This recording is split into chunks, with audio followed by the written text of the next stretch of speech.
given that experience, what can the evolving office that you talk about learn from that industry? Because we are all increasingly working in a hybrid or a remote kind of a world.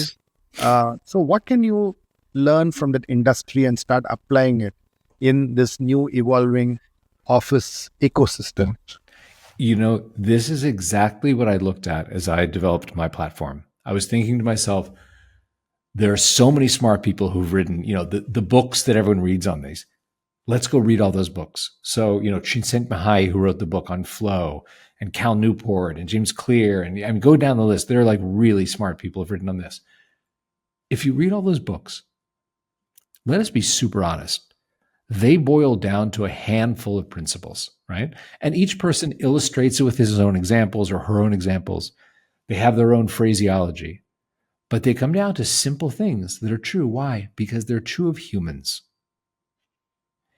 And what I think is very interesting, what really inspired me to create something was, okay, those principles, how have I seen them work? And when we talk about film, right, I noticed that it is true. You can do the things everyone tells you, time box. I'm going to give myself 45 minutes to get to inbox 0, right?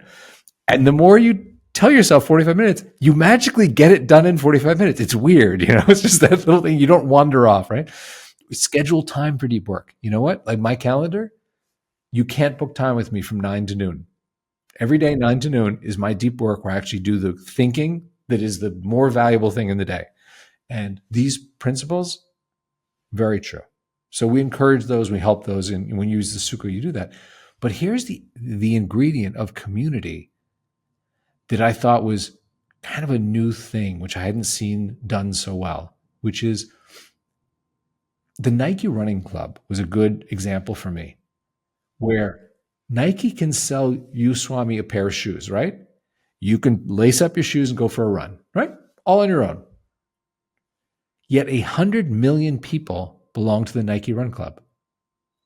Why? Because when you are part of a group of people who are also high performers, you run faster, you run more regularly, you're more accountable. There is something about the energy of a group. Like I practice yoga, which you and I have talked about. It's how I met my wife. She was in my yoga class. And I could practice yoga here at home alone.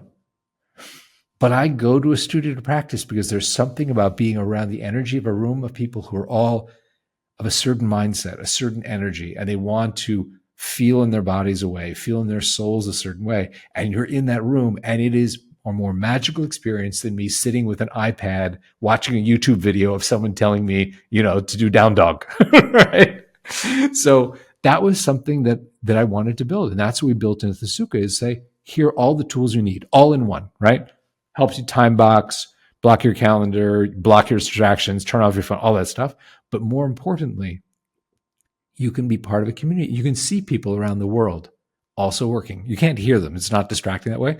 But it's almost like if you're in a coffee shop and you look up, and every now and then you're like, oh, wow, this whole room is full of other writers writing the next great screenplay, or if you're in study hall in college. I don't know if that was something for you, where I used to go to the library to study, not because I would chat with everyone, but just every now and then you looked up, you're like, oh man, we're all studying for finals. This is cool. We're all in it together. And I think that feeling we're all in it together is why the Nike Run Club has 100 million members.